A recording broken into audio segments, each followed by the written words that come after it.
So we do send a lot of emails. It's hard to stand out, because on average we receive hundreds, around 100 per day.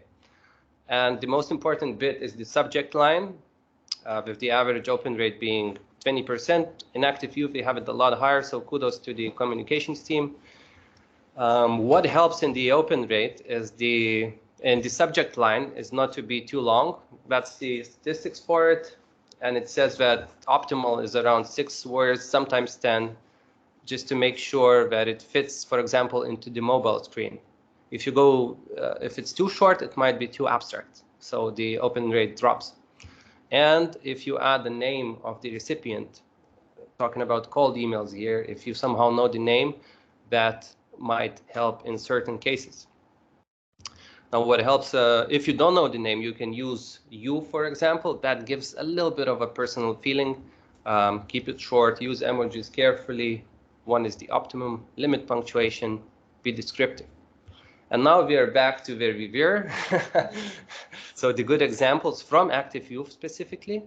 And here we have one subject line that is performing amazingly. To be honest, it's around over 80% of open rate, and it says the ultimate project writing checklist. So it's not too long.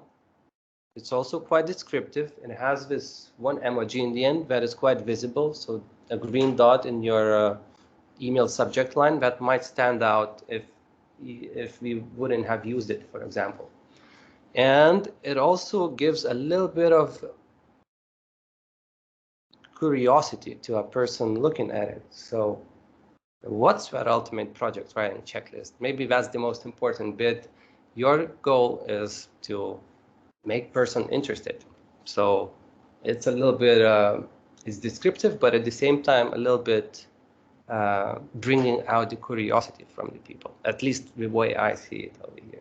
And another example from Ottilia, it's in Lithuanian, but I've translated it. See what Climate Museum has prepared for you. So this subject line was performing the best in about, we in total sent about 14,000 emails with the Climate Museum. This subject line had the biggest open rate. So as well, not too long, a visible emoji at the end, and a little bit of, or not just a little bit, trying to bring out the curiosity, what we have prepared for you.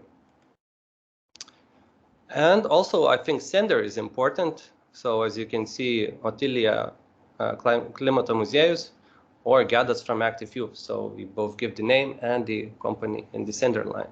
Though, having said that, I don't know, maybe from the communications team, have you probably also give the name and the organization?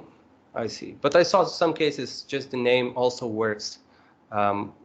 In this specific example, I don't want you to focus on the name, but the subject lines themselves. But yeah, if we look at our phones, name is probably the most visible thing. So make sure it's not some nonsense, but something professional, not too scammy. Name and an organization probably works good in this case. Then the subject line. And the last thing is visible, the preview text, as the first paragraph, or at least the first, I don't know, 15 words in your email. So they are also quite a bit important, but not so much because they are small, and a lot of times we don't pay attention to them. But if you have the time and if you want to be perfect, don't repeat the subject line in your first email line, because they both show up. So you can add a little bit to the context with the first line. Another thing that's important is sending the email at the right time. So once again, a lot of studies were done on it. And they say that it's best to send the email in the morning between 6 and 9 o'clock, also around lunch. Afterwards, the open rates drop quite significantly, and you might get lost in this ocean of emails we get every day. Also, quite important to say that spam filters filter a lot of words in your subject line, so be sure not to use them. For example, free, urgent, buy, order. So if you use that in subject line, you might end up in the spam folder. Just these sort of words that create some fake urgency or well, they just look spammy to Gmail and other email providers. Now, good words, they get the curiosity out. So I was looking for them on the internet. For example, stop doing this critical money losing habit. Okay, what's that habit that sort of makes you check it out? If you eat this one thing daily, you'll have more energy. So it's also quite a clickbait, but doesn't create an urgency for you to buy anything. So spam filters pass them through, but it creates, well, it plays with curiosity of people. And also find something new, thanks to this habit, I do this better, for example, how to do this or that. And because of this, So these are good words in the subject line. Any questions about the open rate? Because right now we are going to be moving to the click and reply part. Okay. Now about these words, there are concrete examples for each and every one of them. At the end of the presentation, there are links. I'll upload it later, and you'll be able to find it if you want. I think these words can be used for ads as well. Yes, definitely. Yep, absolutely. So they work. Those good words work in a lot of cases. Now, once the email is opened, we need to make people click and sometimes reply. So what are the good elements here? And once again, I'm taking an example from Active Youth Automation. You don't have to read that email on the left for now, but the good elements, this has, I'll show you the stats in the end, but it's one of the best performing emails when it comes to clicking and replying. And well, it's personal, so it's not seen over here, but at the top high there, it also has the name tag. So if you know, since it's automation, it takes, if you know the name of the recipient, it puts the name up at the top, and it's also personal. So at the top, I sort of talk about my own pain points. I'm saying that, trust me, I've probably done more mistakes while project writing than anyone. That's why I've created this 6-step project planning. So sort of make it personal. Hey, this is based on my mistakes. And I guess that helps. Now, it's also quite short, a couple of paragraphs here and there. And it's done in this way because we have short attention spans. We don't want to spend much time reading. And there is a clear call to action. So by call to action, we mean full guide here and a link. And just below, I give a time limit. You have less than 24 hours to read this because something's going to happen. So a clear call to action for people to read, and maybe sometimes makes sense to give a time limit if you really want them to click, but not in all cases. And I'm not giving too much away, and I think this is really important because your email is supposed not to give all the details, but rather to create interest. So I'm just giving one image away and telling people, do you want to read it? Go to the full guide here, because otherwise you're going to skip on it. If you try to provide too much information, well, they might not value you so much. Basically, your goal is to show that they need your email more than you need them, sort of, to create interest rather than to give too much away. And this is the statistics for the email. So 350 cents, massive open rate, and 37% click rate. So it's the top, I think, of what we have. The email itself, I'll also provide it with the links. You can check it out closer at the end of after the workshop. Now, maybe not everyone knows it, but I had a bit of a failed writing career, okay? An attempt to publish a book, done with Victoria, actually. She was the illustrator. I did the writing. It was a book for kids. And sorry, the one that you can personalize. No, not that one. So yeah, it's quite a failed writing career, okay, but at least we can learn from it. So I sent to publishing houses emails in 2019 and emails in 2020. In 2019, we opened and the response rate was tragic, basically. No one responded to me. 1 year later, I tried again, thinking through the email, and I got a massive response rate. So let's take a look at what happened in. So this is the email from 2019. Yeah, it's not too long. I give some text and I attach the document over here. And this is the email from 2020 where let's take a look at what we did. So take a look at the subject line. On the left, about publishing of the book. Simple, quite short, not too specific. On the right, though, I sort of followed everything I was been telling you. So illustration book that will help learn English, and emoji of the star that helps to stand out. Now let's take a look over here. Over here, I give the PDF document already. And over here, I just add mockups. Basically, no PDF documents, but just pictures of the cover of the book and the first page.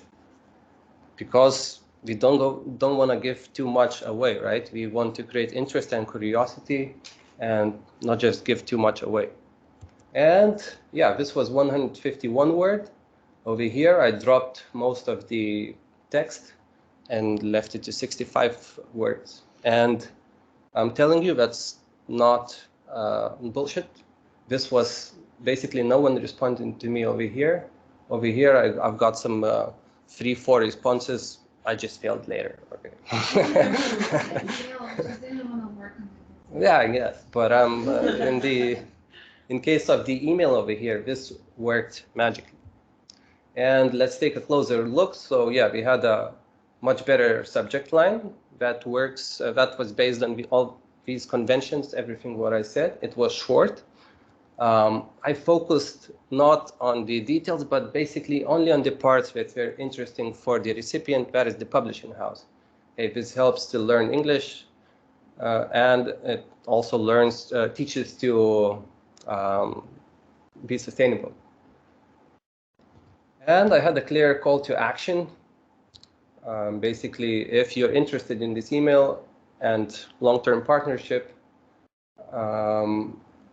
okay, I cut a little bit over here.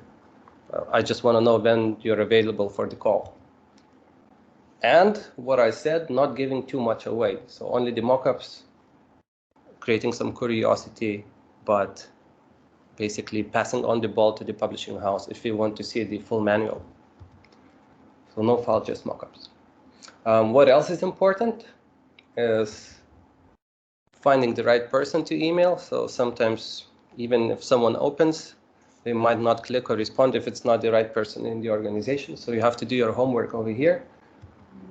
Using humor, I think that might work magic. I don't do it too much myself, but yeah, it allows your email to stand out a lot. So just an example from the internet, putting a meme is just making it so much more personal rather than something dry and serious. And right now, something that we use in MailerLite, and it's much easier in MailerLite, if a person does not open, and you can track it with Streak Gmail add-on, you see it like this, no views. And if in 2-3 days they didn't open, you can resend the same email, but with a different subject line, and it's more likely they're gonna open it. And we see it on our MailerLite where about 25% of recipients additionally open the emails after we resend them in 2-3 days or 3-4 days with same email, just a different subject line. So not too much time spent, but quite a big impact. And the recap, so I call it 7x7 because we have 7 tips for open rate. Be personal, keep it short, use emojis carefully, not too much punctuation, descriptive rather than abstract, send it on the right time, and avoid the spam filters. And the click reply things, also 7. Also personalize, also keep it short. Have a clear call to action that is inviting people to do something, read the full guide or get back to you. Don't give too much away. That's probably the most important bit that that is counterintuitive sometimes. Find the right person to email. If anything, you can use humor, and if you have streak on, you might want to repeat if it didn't open, if it's really important. Now I'll upload this presentation. Basically, not everything what I said is over here, but most of the things you can have a better read on. And the little task for those who want it is to send me your last cold email, which you might send to your partner or stakeholder, or send me a new email, for example, on something you work on. And I'm going to comment on the subject line and the email design. And just to give you like a time limit, you can do it until the deadline of Thursday. Yep, so that's basically it. Thank you so much for staying with me. I'm gonna stop the recording. Sorry for the technical problems. And does anyone have any questions, tips of their own? Sorry, I have a question about the ending. So what would you recommend how to close the email? Best wishes, regards, and username or name and surname. What about that part? I don't think it matters too much. I haven't thought about it, actually, the ending. Just maybe something with humor could work best. But yeah, it's maybe I'd suggest maybe to Google on that a little bit more, because I haven't thought about it even. That's a good question. I'm just not prepared for it, I suppose. And when you write, what do you usually do? I just do the regular best regards or link aim. So I don't know. I know in Active Youth sometimes, if it's Climate Museum, they say Jali link aim, so green regards. But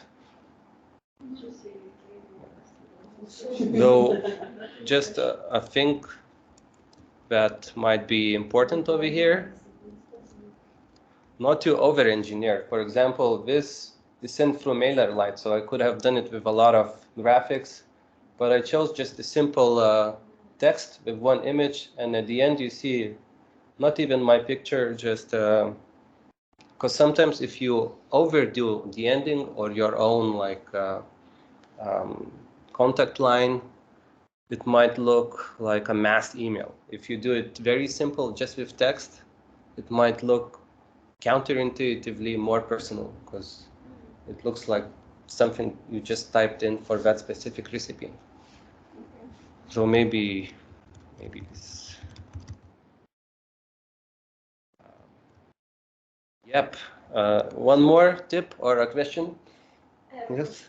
It's more about emailing partners, because I guess it's just a little bit more relevant for me personally. Like if I don't know who I'm referring to, because let's say I'm just emailing their organization in general, should I write to whom it may concern, like this, like, or should I just write hello? Like, is there a specific way for them to feel like, okay, I want to respond more because it's a bit more personal, while not knowing who is out there? No, I haven't put this on presentation.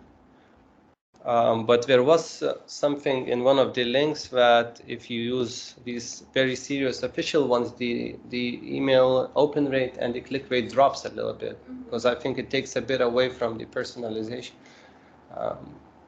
So I guess you don't want to sound too serious, like be. Dear partner. Dear partner. Well, if it's not maybe a partner, but like a speaker I'm trying to invite or something like that. If I write like 10 Well, then you know people, the name of this speaker. Yeah, then best to write the name. Like if it's 10 emails, best to just change it to like specific, like, oh, we heard that you are working with something similar in Tamvala Centers, whatever. Because then it's the best, I guess, for me personally. Yep. So personalize and get personal yourself. If you don't know the name, use a lot of you. tell something about yourself. But Have you tried using memes in emails? no, I haven't, but I really liked it when I found it on the internet. I think I should try it. I should definitely, and you should try it as well. Because I wonder how it works. Would it work in general? Um, And I think it depends who you send email to also, because some of the people might take it like Well- not serious enough. I guess I wouldn't mind. I mean, if people don't take a meme you seriously just because you're funny, well, Yes. the joke's on them because it's their own problem, not yours, right? But when Elon Musk fired his employees, he used meme like you're fired and it's time to I think implement. Don't give this idea.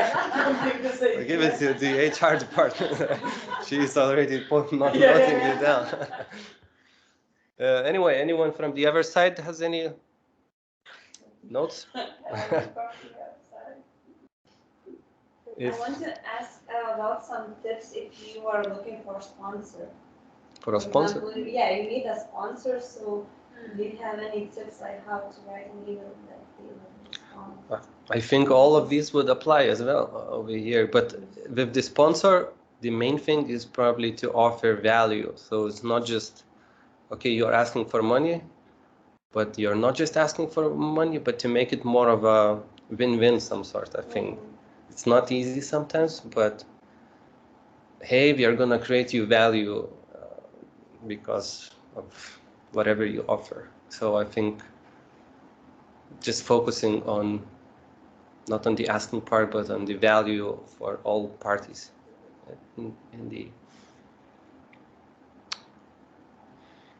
yeah, this would be my tip for the partners. Not that we are very successful with it, but at least in the climate museum that happened because, well, of course we had like the TV deals and shit, and I think Small events, it's hard to get. yeah, it's harder, but as long as you can offer some value, that might help.